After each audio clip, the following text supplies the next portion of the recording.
Thank you so much for watching. Before we get into it today, please make sure you've subscribed to the channel, like this video, follow me on Instagram at felix.levine, and if you have something to say, please leave a comment. Now let's get into it.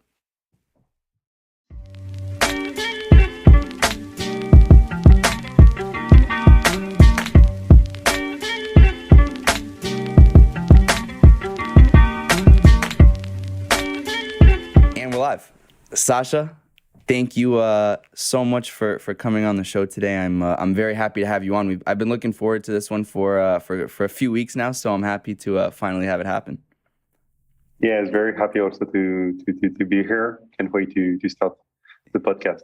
And so I told you a few seconds ago what I do with most of my guests to ask them if there's maybe a little tidbit, a little story, a little something the world doesn't know about you. So I'll let you share that with the masses. Yeah, so I think something interesting is that I'm not using Instagram anymore. I even deleted my first account and then I created a new one only for work, and I don't have any content on Instagram, any picture, any video, nothing. Which I think is ironic in a sense, because you have somewhat, I mean, you could describe it in a few different ways, but somewhat of a social networking app. So for the CEO or founder to not have that is quite interesting. But is there a particular reason why you don't have that anymore? I think it's my opinion, but for me it's just always the same content, and at the end it's boring, and it doesn't represent how the society works today, and there is no social interaction on this platform. So I wouldn't say it's a social network, but it's more a content discovery network where you can discover influencers, brand, media, but you are not socializing with other people. Now, for you, do you have a Yubo account? Do you use Yubo yourself? I know you're busy, but what's it like to be the co-founder and CEO of your own app? And then, does that make you or make you want to use it less because you're talking about it all day and night?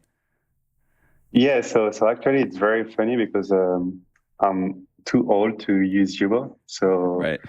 We don't have users over 25. 90% of the users are between 13 to 25. So I cannot use Yubo with my account, but I'm using Yubo every day with the support account.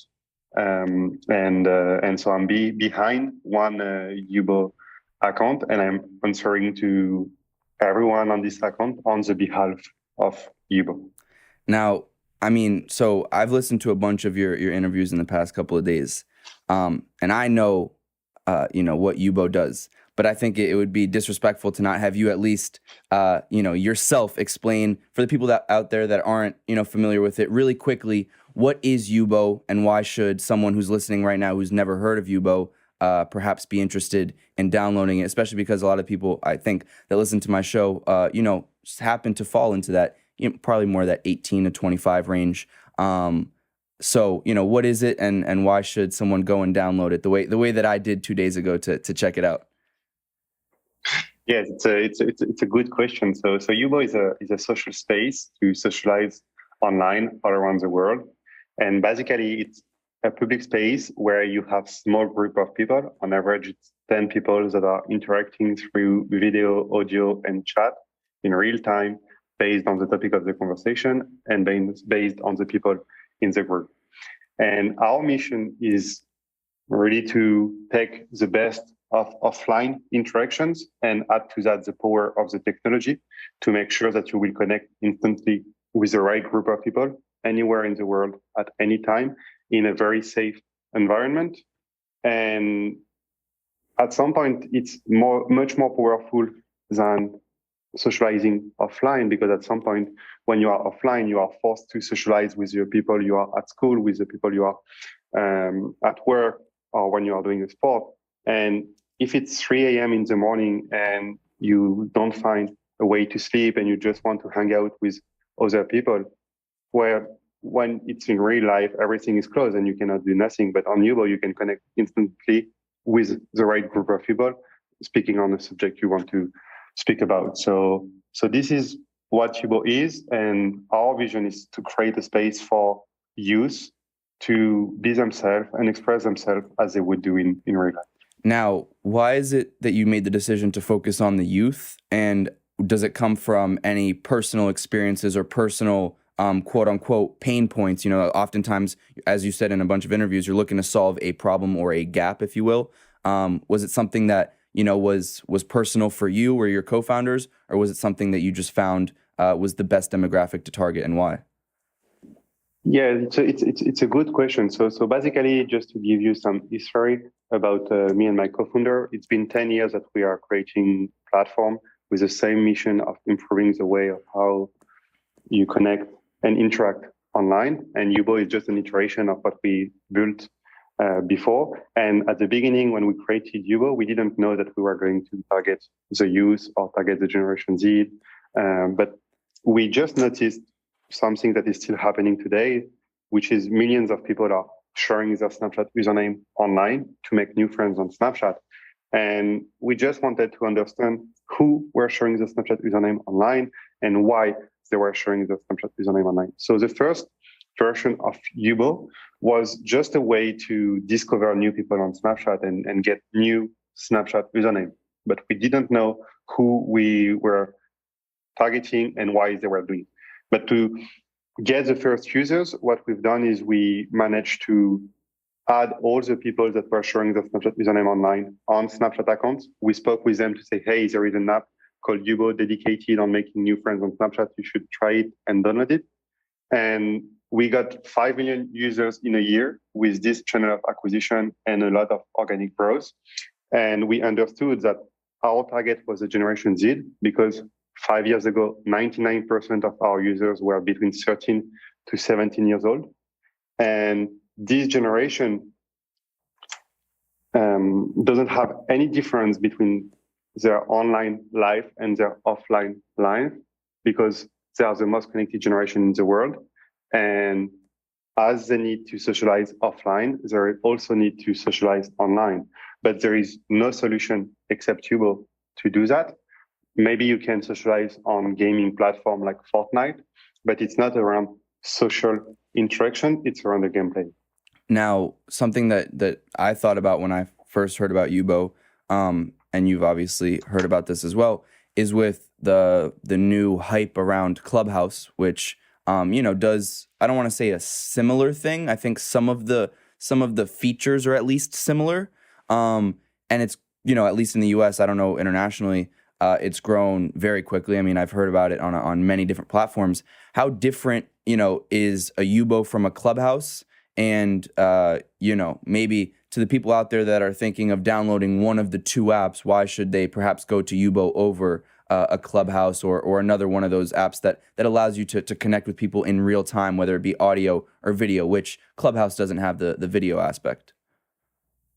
Yeah, it's a very good question. The first one I would say is that Clubhouse is here to connect you with your network or the network of your network, and it's based on your Twitter graph, and it's a following model. So it's mainly a performance model, and it's not a real-time interaction model or a socializing model because it's here to create a network and have as much follower as you can. And so this is the main difference between Clubhouse and Yubo. And the other thing is that there is some similarity, like being a space where you have a group of people speaking together. But on Clubhouse, it's not small group of people speaking together. It's small talk, like it's people that have prepared the conversation before and that are talking to a big amount of people in order to perform to them. And it's not a natural conversation you would have in a festival or in a bar with a random group of people. So this is another difference. And last but not least, I would say that Clubhouse is mainly for all people that want to network and grow their network, a kind of LinkedIn, if you want, but a social space for LinkedIn in order to grow your business network. And on Yubo, it's just a place where you can just socialize and hang out with a small group of people from the same age without no pressure, without any following model, like you would do in real life. Now, I have a question, and this is just really to push you a little bit. I don't know, did you watch the Netflix documentary, The Social Dilemma? Yes, I did. So I watched that. I think it came out this summer, if I'm not mistaken. Right. And for people out there that haven't watched it, it's kind of a mind fuck, if you will, because it's a little scary for people in my generation, which is really not far off from yours. It's really about this addiction to the scrolling and the keeping your eyes glued to a screen all day, every day. I don't know if that's something that because your demographic is between 13 and 25, if that's something that you perhaps feel like you are feeding into ever, or if there's a fear that, some people might think it's a problem, some people might not think it's a problem, that there's so many of these social apps and so much time devoted to a screen. But I don't know if that's a conversation you've had internally with some of your co-founders about perhaps creating another one of these platforms that's just going to keep the youth glued to their screens, and in reality, maybe it increases the connection online and allows you to make new friends, which I think is personally great. But at the same time, it might also take away from the time spent in person. So I don't know if there's a way that you've thought about that, or if that's something that even is a topic of conversation. But I'd be curious to hear your thoughts, and your thoughts on really the social dilemma, because as someone who founded an app that is doing a lot of these things, which I think is, and I think it's a great app. I'm a big supporter of the app. I'm just curious to hear what you think about all of that. Yeah, this is definitely very interesting, and the Generation Z is the most connected generation in the world, but at some point, it's also the most lonely generation in the world.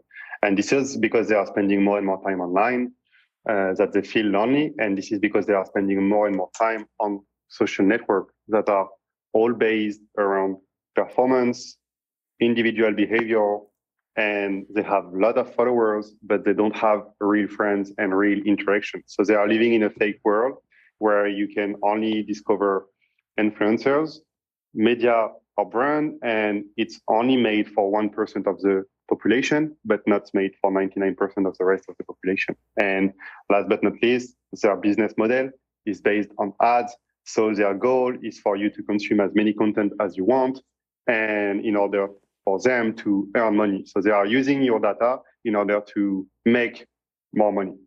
And on Yubo, we don't think that we compete with any of these platforms, because Yubo is not based around content, but it's based around people. It's not based around a following model or performance model. It's based on real-time interactions. And it's not based on individual behavior, but it's based on group behavior. So we are not using our users' data in order to make them consume content and only consume content and like the content in order to make money. We are only using the data and protecting the data of our users to make sure that they will have the best experience on the platform, to be active on the platform and have real-time interactions and not be passive on the platform. And our business model is not around ads. We don't have any ads on the platform. We have more gaming model where everything is free, but there is some paying feature that if you pay will increase your experience on the platform. What are some of those paying features? Like, for example, when you are in a room, anyone in the room can pay to boost the rooms, and only 2 rooms that have the more boost in their room can be on the top of the list. And it's kind of the same as if you were in a nightclub and you have the biggest bottle. When you have the biggest bottle, you are in the VIP room and you have more people around you because this is the best spot to be. And so anyone can pay for a boost, and any participant, either a streamer or either a watcher, no one is making money from it, but it's benefiting, everyone is benefiting this boost. I mean, in the room, so it's like paying a drink for everyone. Everyone will be happy and everyone will have a better experience in the room. And that's why it's very important, because we are only adding paying features that will increase your experience on the platform. And so we don't use the data of our users in order to sell it to third party. We use the data of our users to make sure that we have a better experience on the platform, which is a much more healthy environment. Now, how much are these boosts? How much is it? Yeah. A boost? It's $2. Okay. And so one person can be like, you know what, I got you. I'll boost us. Yes, exactly. Any participant in the room can say, I want to boost the room, but only 2 rooms can be on the top. Those are the ones that have the more boosts in real time. And in order to be at the top, you need to have more boosts than the ones that are on the top. So it's kind of like a bidding process, if you will. Yes, exactly. And so, okay. And how long do these boosts last? I mean, basically until you kind of bid up until someone else outbids you. It lasts only 2 minutes, and each time you boost it again, it goes to 2 minutes. Interesting. To the top. And that's it. Now, what was the decision to go with the video component? Because, you know, obviously that I think with that, from a tech standpoint, that's probably a whole added a whole other set of issues. It's also from a security standpoint. I know that you guys, and I think it's great. You guys have done so many things to ensure security of your users from both a data and an everyday usage perspective. But what is because again, comparing it to just a Clubhouse, because that's the one that first kind of I just personally compared to naturally. That's just audio. What was the decision to go video as well? Because we were targeting the Generation Z, and we know that what they are using to communicate with the network. They are using live video every day, either on FaceTime, on Snapchat, or on any other platform. And as we wanted to reproduce the way of how you interact outside in real life, we thought that having video, audio in real time would be the best way to have exactly the same interactions as you would have if you were having a coffee with someone. And how does, an app like yours, which now has, I believe I read somewhere over 40 million users, which is huge, especially from where you came from and everything you've done, to ensure that security, I'm sure is a multi-step process. What's that been like? Because I'm sure there's the legal barriers, there's the technological barriers. I mean, I'm sure that's a big thing, especially, and the more users you have, the more, I guess, potential for things to go wrong. So for you guys, what's that everyday conversation about security so that, maybe a parent who's listening to this right now, who's 40 and has that, 15 or 16-year-old kid who's looking to make some friends on Yubo, to ensure them that, their kid is spending a safe time and having a safe experience on the app? Yeah, it's a very good question, because safety is our main priority since the beginning and since we are building social platform with my co-founder. And basically our rules is very simple. We want all our users to behave as they behave in a public space in real life. So our rules on Yubo are much more stricter than in any other platform, because we really want you to behave as you behave in real life. And then we think that if you socialize with people in real life, you should socialize with people from the same age group. So from the beginning, at the sign up, we are doing identity verification in order to put you in the right age group to socialize with the right people. And then everything is going to be processed into strong algorithm that will detect any inappropriate content and will automatically delete any inappropriate content from the platform. And we are going beyond simple moderation, because we think that we have a strong responsibility in educating our community and our users, because we target the youth. So we are sending real-time alert to our users, for example, when they are sending their phone number, to say, hey, this is a private information you should not share with someone because it can be dangerous, and they can delete the message before the other person receives this message. And we make that to make sure that we explain them why this is forbidden, why they shouldn't do that, and be sure that they will not start again. And last but not least, we are working closely with all the biggest NGO and government where we are operating, because we think that we can only work with them to make internet safer. And I heard that I had read one thing that you also have, and this was like mind-boggling, really, some kind of technology that can identify what, like an age technology that like identifies, I don't know how you guys do it, that's why I want to ask you, like to see if the person is actually the age they say they are. Did I get that correct, or am I a little off?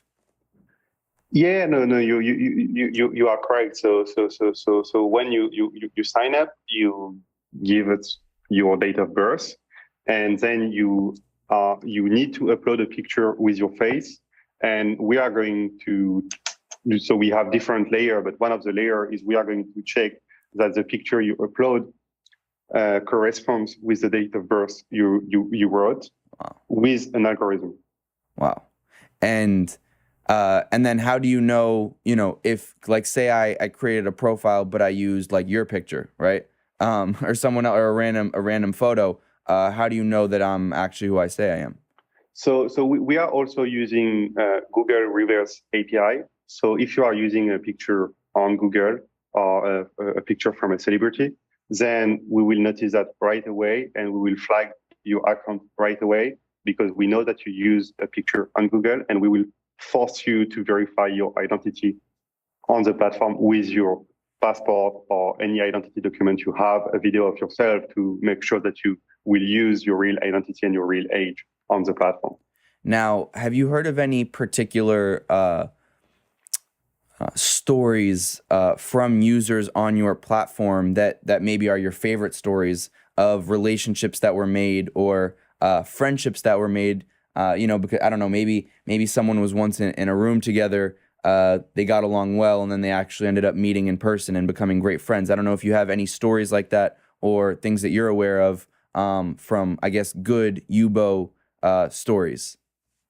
Yeah, we have so many stories of people that are going live every day. They don't live in the same country, or they don't live in the same city, because on Yubo, it's not about your location, but it's about your languages.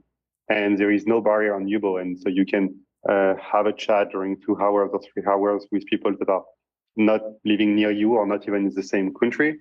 And we have a lot of stories of users that became best friends without meeting in real life, and then managed to meet in real life, either in Paris or in the US or in another city, because they were speaking every day and they had to meet in real life to continue the relationship.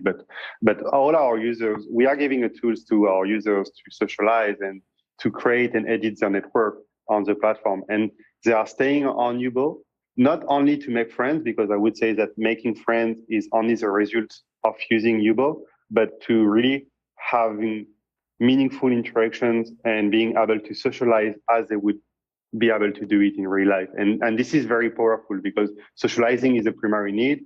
And when you have this test of socializing with a group of people and hanging out with them and having fun, you always want to have these interactions, or this interaction again. Now, and also I'm curious, what was the decision to, to have that cutoff age be 13 years old, right? Because I'm thinking about, just for myself, obviously there was not these kinds of platforms when I was 13, but I think that was kind of like when the birth of Instagram was. Facebook had been around for a little while, and I remember the conversations with my mom. She didn't want me on Facebook before a certain age, or 13 or 14, whatever it was. And I'm sure that a lot of these parents are having those same conversations, and especially now, because there's so many different platforms to be on, and they're afraid of a whole host of issues that can come with being on social media. So internally, what was that decision to make 13 that age, and why 13? Because we believe ourselves, and maybe others don't believe that. We believe that people that are under 13 are too young to use a social platform. And we decide that with our safety board. So we have, since 3 years, we built a safety board with psychiatrists, people that are working in big NGO like the NECMEC in the US, or the NSPCC in the UK. And with them, we are creating the rules we have on Yubo, and we decided all together that 13 was the minimum age to use a social network like Yubo. And so I'm curious. I mean, we're going to go into more things, of your past and the other, Saloon and 12, which are two things that you had done previously in your past. But really quick, I'm curious, what are the biggest current challenges with Yubo? What are the biggest, because I'm sure you work night and day to continue the growth of it. But on a daily basis, at least these days, what is the biggest challenge that you're looking at? Or a problem you're still looking to solve? Yeah, so the biggest challenge is to scale a platform with a small team and with people from all around the world, and having those strong technology as the live streaming, because we are building our own live streaming technology, and we have more than 500K hours of people streaming and watching per day, which is very huge. And as I said, safety is our main priority, and we are very proud to be one of the leaders today, even if we are still a small company and we don't have the same budget of the big company, but we are doing much more than any others. And this is also a big challenge, because what we know is the more safe the platform is, the more people will have fun and the more people will be engaged on the platform. But at some point, you also need to find the right barrier, because Yubo is all about socializing. But if you are censoring too much the content you have on the platform, then people cannot socialize anymore. So this is the two biggest challenge we have: scaling the platform all around the world and scaling the safety on the platform. What do your daily schedules look like these days?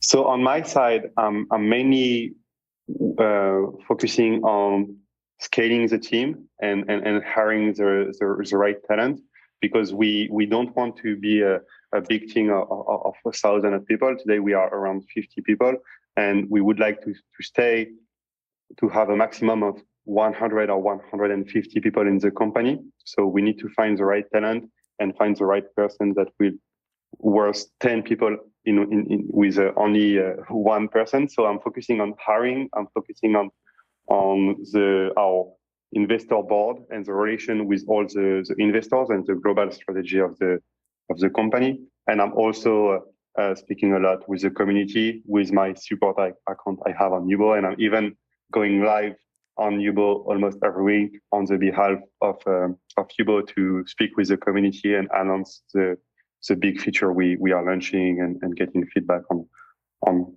how they want the app to become. What's the thinking behind never really wanting it to be more than anywhere from 50 to 150 employees and not become that 1,000-person company? It's a good question. I think it's because we think that when you manage to stay a small team, you can keep iterating very fast, and you can keep this velocity you have when you are only 10 people. And we think that at some point, if we become too big, it's going to be very complicated to manage and to continue iterating as fast as we are today. So that's why we would like to stay as small as we can. Now, I want to take you back to some of your first kind of ventures, back in 2012 with Saloon, and then 2013 with 12, which for people who are listening were two of your first kind of platforms that you developed, I believe with the same co-founders, if I'm not mistaken. Yeah. First, maybe very quickly what those were, just so people, I'm sure are curious. And then secondly, how did those experiences and those the journeys with those two platforms kind of get you to Yubo in 2015? Yeah, so the first platform we built was called Saloon, as you said, and it was an hyper-geolocated group of chat application where people could communicate anonymously. And we launched it when we were 18 years old, and it was an application designed for students. So basically, if you were going to the library and you wanted to know if someone has a spot near them, or you forgot your math book and you want to know if someone has a math book, then you can connect on the library group and speak with the people inside of the group. But we had some issues with bullying, as it was anonymous. Students were bullying other students or teachers. So we were kind of forced by the directors of the school to stop this project. And we were too young anyway. We needed to focus on our studies. So we didn't fight, but it was a very good project. And with this one, we understood how to create a project from scratch. And we also understood why safety is very important when you are creating a social product or a social network like Yubo or like Salon. And then with my co-founder, we joined an engineering school and we wanted to create a new product. So we had this idea of creating a product where every day you can meet one person, either for sport, either for networking, or for friendship. And so every day we were matching you with someone. And we created this product during 2 years, but to be honest, we had no traction, no retention. We were matching people, but no one were speaking on the platform. So after 2 years, we said, okay, we don't have any activity on the platform. We don't have any retention. So we should stop and create a new product. And with this one, I think we understood that having a good idea is not enough to succeed. If you ask your friend, what do you think about this idea? Would you use the platform? They are all going to say, yes, it's a great idea. You should do it. And I will use it every day for sure. But then they are only using it because they are your friend, but they won't use it if you were not their friend. And that's why with Yubo, instead of starting with a good idea, we try to find an issue online, which was people were sharing their Snapchat username. While Snapchat is a messaging platform where you don't have any discovery. And we wanted to understand why they were doing that and how we could solve the needs they have behind sharing a Snapchat username. Now, you were 18 when you had your first, quote unquote, business or idea. But have you always been, or had that desire to create or, be entrepreneurial or, where has this been, is this something that has always been part of your life and things that have made you passionate about it? Or is it something that, you found when you were in college or, university, whatever, and you realized that you had a passion for it then? I mean, what has it been like for you?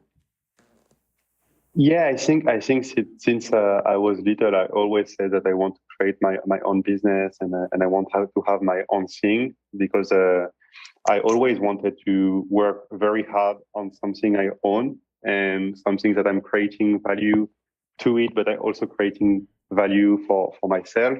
And when I met Jeremy, the CPO today at Yubo and my first co-founder, he already created a website when he was 15 years old. And when we met at the university, he said, "Hey, do you want to create a product on iPhone?" Because it was the beginning of the iPhone at this time. And I said, "Yes, why not? But I don't know how to code." And he said, "I know how to code because I already coded some websites, so we could learn together and create a new product." And I said yes, and then we never stopped. And what's it been like to? Because I think you have two founders, right? Another. Yes. What's it? Jeremy, yeah, and Arthur. Well, what's it been like to? I guess all three of you together for the past almost 10 years, really. To go through ups and downs. I'm sure every day there's probably great moments and less so. But to kind of do it all together, what's that been like? Yeah, of course it has been difficult, but as we were always together, and we never had any fight or any issues together. It was okay. It didn't work, or we have this issue, but we know that we have a mission and we just want to succeed. So we just need to find a way to fix this issue, or either find a new product, and at some point we will succeed. So I think that the mission is driving us, and the fact that we create a very good relationship, a very healthy relationship where we don't have any issue altogether, that's why we continue to work together. When you were young and imagine yourself, either running a business or being part of a business, did you ever imagine that it would be a kind of a socializing platform, or was that, just because you happened to be at that point in time where, for everyone in the world, it was this crossroad of, the internet and real life, socializing on the internet, but also socializing in real life, and the opportunity just kind of presented itself, if you will.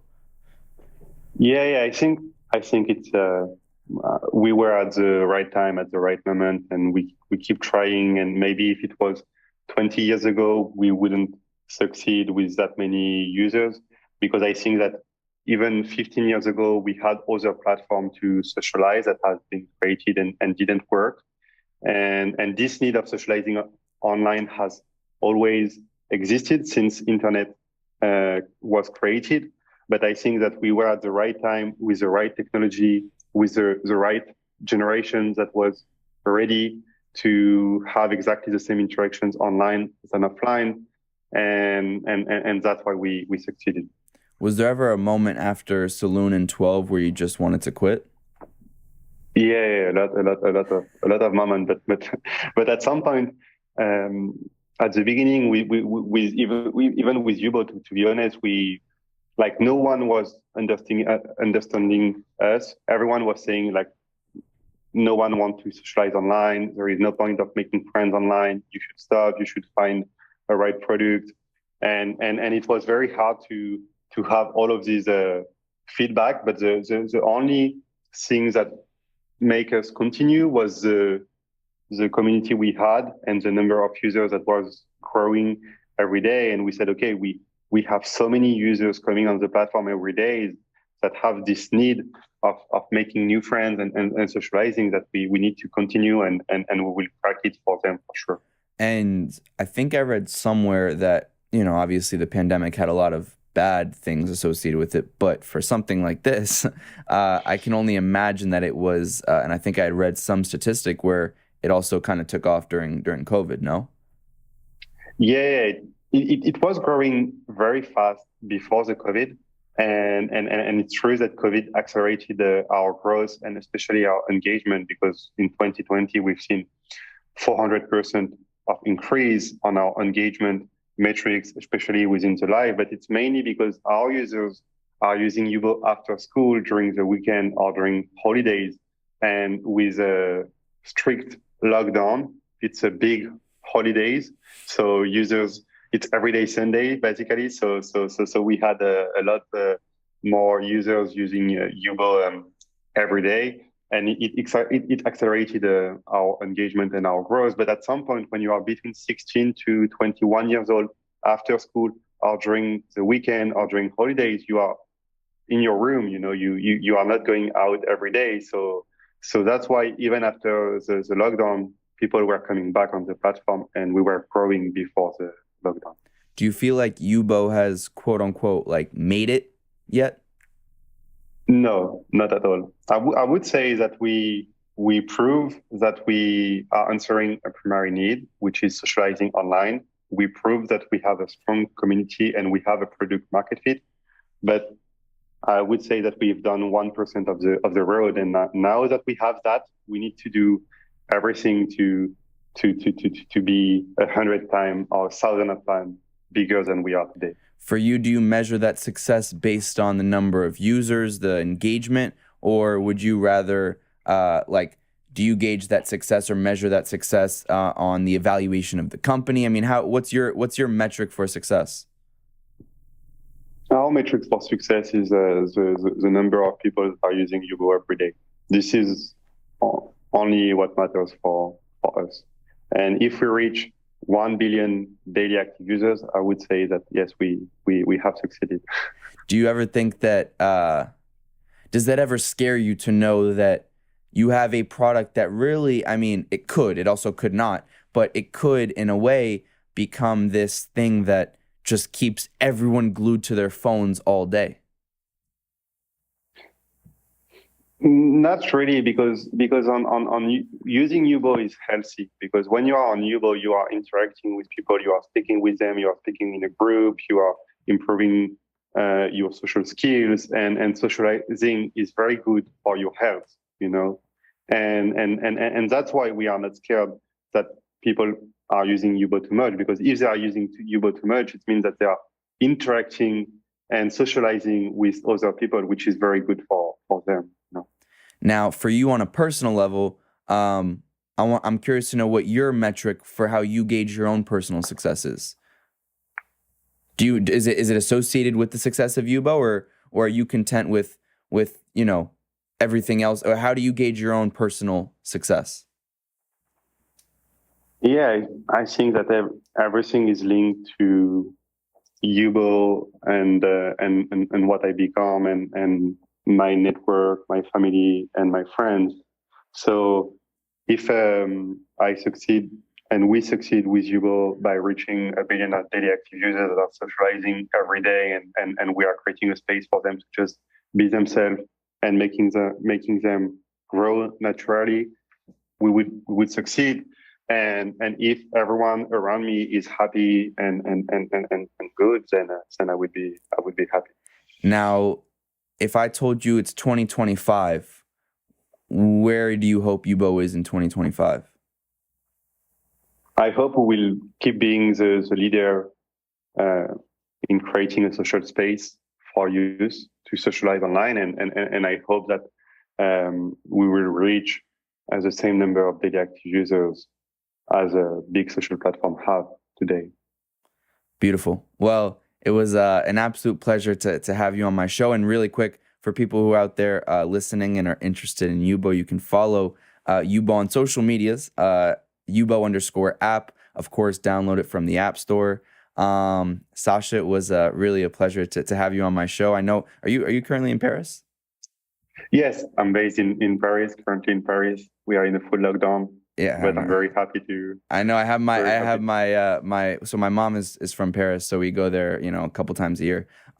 So of course, one day I'd love to let me know when you are here. Yeah, for sure. I'd love to meet you. But it was an absolute pleasure to have you on my show. And honestly, I think you guys have a lot of challenge. I mean, I think it's amazing what you've been able to do. To think Thanks. of, and just for as a young person, to see maybe one or two, if you want to call them failures or products that didn't go your way, to then making that third that has really taken off and done really well. So that's inspiring for me to see. And I think it's great that you're creating a platform that allows people to communicate organically and authentically. And I'm really excited to see this continued growth, because I personally think the sky's the limit. When I first looked into it, I was really impressed by what you guys were doing comparatively to other social platforms. So again, I'm wishing you nothing but the best, and thank you again for coming on today.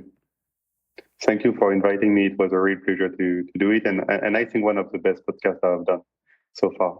Perfect. Thank you so much. Thank you so much for watching this video. If you haven't done so already, please make sure you like the video, subscribe to the channel, follow me on Instagram @Felix.Levine, and if you have something to say, please leave a comment.